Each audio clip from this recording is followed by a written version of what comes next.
魔法の言葉。能力なら誰にでもある。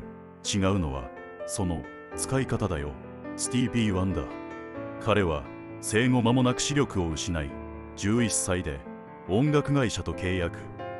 逆境を乗り越え世界的なアーティストになる。母親は彼の視力回復を信じ、さまざまな場所に連れ出し、多くの人と触れ合う機会を与えた。そして音楽への驚異的な才能を発揮した彼に環境を整え、成功を支える。肉体的に盲目であることは罪ではない。